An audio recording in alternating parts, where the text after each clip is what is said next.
Hello everyone, and welcome back to the channel. Today we're exploring one of the greatest empires in human history. Just how big was Spain at the height of its power? In 1492, Spain was still a kingdom on the Iberian Peninsula, far from becoming a global superpower. Yet that same year would completely change the course of world history. On January 2nd, 1492, Granada surrendered to the Catholic monarchs, ending nearly 8 centuries of Muslim rule in much of the Iberian Peninsula. With the Reconquista complete, Spain could finally turn its attention beyond Europe. A new era of exploration was about to begin. On August 3, 1492, Christopher Columbus departed from Spain seeking a western route to Asia. Instead, his voyage connected Europe and the Americas in ways that transformed global history. Crossing the Atlantic was a dangerous journey, but it opened the door to lands previously unknown to Europeans. Spain was about to build an empire unlike anything the world had ever seen. On October 12, 1492, Columbus reached an island in the Caribbean. His arrival marked the beginning of Spain's long-lasting presence in the Americas. Spain quickly established its first colonies in the Caribbean. These islands became the starting point for future expeditions across the American continents. What began with a handful of islands soon turned into an extraordinary expansion. Spanish explorers, soldiers, and settlers traveled farther each decade. Within a generation, Spain's influence stretched across an entire ocean. In 1IWH, Hernán Cortés launched his expedition into the Aztec Empire. This campaign would dramatically expand Spanish control in the Americas. By 1521, the fall of Tenochtitlan placed much of central Mexico under Spanish rule. It was one of the first major steps toward creating a vast transcontinental empire. In 1521, Tenochtitlan fell after a long siege. The victory allowed Spain to establish New Spain, one of the empire's most important colonies. Within only a few decades, Spanish rule spread across much of Central America. The empire continued expanding southward at an astonishing pace. In 1532, Francisco Pizarro entered the Inca Empire. His campaign would eventually bring another vast territory under Spanish control. By 1533, the Inca capital had fallen. Spain now controlled enormous lands along the Andes Mountains. With the Aztec and Inca empires defeated, Spain became the dominant European power in the Americas. New cities, trade routes, and colonial governments rapidly emerged. The empire was growing faster than anyone could have imagined. Spanish treasure fleets crossed the Atlantic carrying silver, gold, and valuable goods back to Europe. These voyages became the backbone of Spain's global economy. The silver mines of Potosi became one of the world's richest sources of precious metal. Their output helped finance Spain's empire for generations. Spain connected Europe, the Americas, and Asia through vast maritime trade routes. For the first time, goods regularly crossed both the Atlantic and Pacific Oceans. In 1565, Spain established a permanent presence in the Philippines. This gave the empire a strategic gateway into Asian trade. By the late 1500s, Spain possessed territories on multiple continents. Few empires in history had ever reached such a global scale, but its greatest expansion was still yet to come. In 1580, King Philip II also became King of Portugal, beginning the Iberian Union. Although Spain and Portugal remained separate kingdoms, they were ruled by the same monarch. For 60 years, the Spanish king governed both the Spanish and Portuguese crowns. Together, their overseas possessions stretched across nearly every major ocean. At this point, Spain had become a truly global empire. Its influence reached Europe, the Americas, Africa, and Asia. Few nations had ever exercised power on such a scale. Spanish galleons sailed constantly between continents. They transported silver, spices, silk, porcelain, and countless other valuable goods. Manila became one of the world's most important trading ports. It connected Asian markets with the Americas through the famous Manila galleons. The Manila-Acapulco route created one of history's first regular trans-Pacific trade networks. It linked Asia, the Americas, and Europe into a single global economy.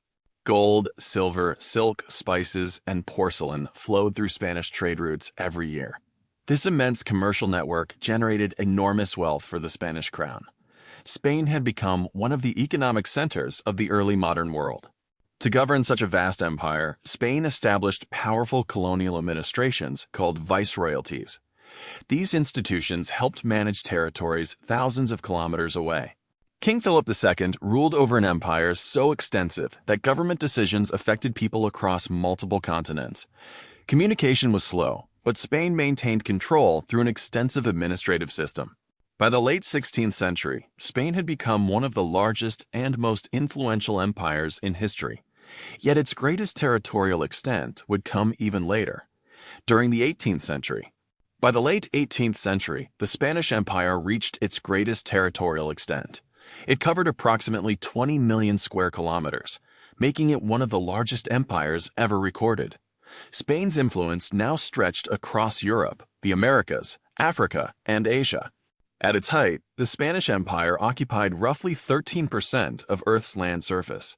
Its colonies were spread across nearly every inhabited continent. For centuries, people described Spain as the empire on which the sun never set. While later associated with the British Empire, the phrase was first used to describe the vast global possessions of the Spanish monarchy. From Mexico and Peru to the Philippines and the Caribbean, Spain governed territories separated by thousands of kilometers of ocean. Maintaining such a global empire required an extraordinary administrative and naval system. Imagine ruling lands across 4 continents without airplanes, telephones, or the internet. Every order had to cross oceans by ship, often taking months to arrive. Yet Spain managed this challenge for generations.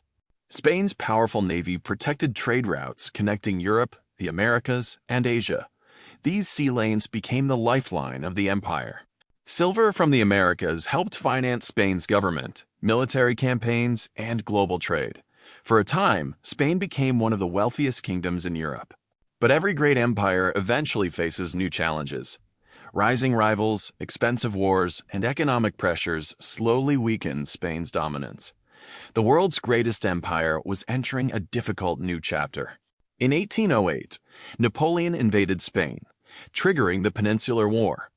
The conflict devastated the country and weakened its control over overseas colonies. As Spain struggled in Europe, independence movements spread throughout Latin America. One by one, many colonies fought for and gained their independence. Between 1810 and 1826, most of Spain's American colonies achieved independence. Within just a few decades, one of history's greatest empires lost the majority of its overseas possessions. Leaders such as Simón Bolívar and José de San Martín played key roles in the independence movements that reshaped South America. Their victories marked the end of Spanish rule across much of the continent. After more than 3 centuries of expansion, the Spanish Empire was rapidly shrinking. Colonies that had once fueled Spain's wealth became independent nations. The balance of global power was changing once again. By the late 19th century, Spain retained only a handful of major overseas territories, including Cuba, Puerto Rico, the Philippines, and Guam. The age of the Great Spanish Empire was drawing to a close. In 1898, the Spanish-American War ended with Spain losing Cuba, Puerto Rico, Guam, and the Philippines. This conflict is widely regarded as the end of Spain's overseas empire. After 1898, Spain was no longer a global colonial superpower. Its influence shifted from territorial expansion to its cultural and historical legacy. Modern Spain covers about 505,990 square kilometers, far smaller than its empire at its greatest extent. Yet the nation's historical influence can still be seen across the world. Few countries have left such a lasting global footprint. Today, Spanish is one of the world's most widely spoken languages, with hundreds of millions of native speakers across multiple continents. This linguistic legacy is one of the empire's most enduring influences. From architecture and religion to law, language, and culture, the Spanish Empire helped shape the development of many modern nations. Its impact continues to be studied by historians around the world. Although the Spanish Empire disappeared long ago, its legacy remains visible across the globe. History reminds us that even the greatest empires rise, flourish, and eventually decline. If you enjoyed this journey through history, don't forget to like, subscribe, and tell us which empire we should explore next. Thanks for watching, and I'll see you in the next video.